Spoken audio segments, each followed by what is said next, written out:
ನನ್ನ ಪರಿಸ್ಥಿತಿ ಸದ್ದ ನಾವು ಪಾಕಿಸ್ತಾನದಾಗ ತೆಗಿತೇವೆ ನಾವು ನಾಡಿ. ಜೈ ಬಜರಂಗ್ ಬಲಿ.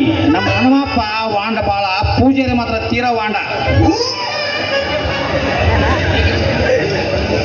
ಮಾತಾಗ್ತತಿ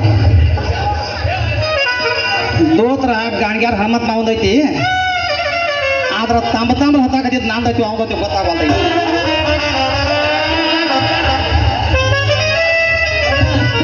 ಏನ್ ಮಾಡುದು ಮಾರ, ಯಾ ಗಾಣಿಗಾರ ಸತ್ಯವಾಗ ಕತಿ ಮಾಡಿ ಹೇಳಿ ಬ್ಯಾಡ ಯವ್ವ ಶೀಕರ್ಲಿ ತಿನ್ನೋದು ನಾವು ಅಲ್ಲೇ ಕೇಳಿನ್ಯ. ಕ್ವಾಟ್ ಬಿಟ್ಲು ಮಾರಾಯ, ಕುಡ್ತಾನ ಕುಡ್ದು ಸಿವಿ ಹೈತಿ ವಾಟ್ ರೂಮ್ ಮಾಡಾಕತ್ತೈತಿ. ರೂಮ್ಸು ಬರಬಾರ್ದು, ವಾಟ್ ರೂಮ್ ಮಾಡಾಕತ್ತೈತಿ. ಜೋರ್ಲೆ ತಿನ್ನಕಾಗತ್ತೆ ಅಂದ್ರೆ ಜೀಗಳಿ ಬಿಟ್ಟಂಗೆ ಆಗಲಾಕತ್ತೈತಿ. ಅವನು ಸುಮ್ ಬರಾಕ ಒಂದು ಡೈಪರ್ ತರಲಿಲ್ಲ.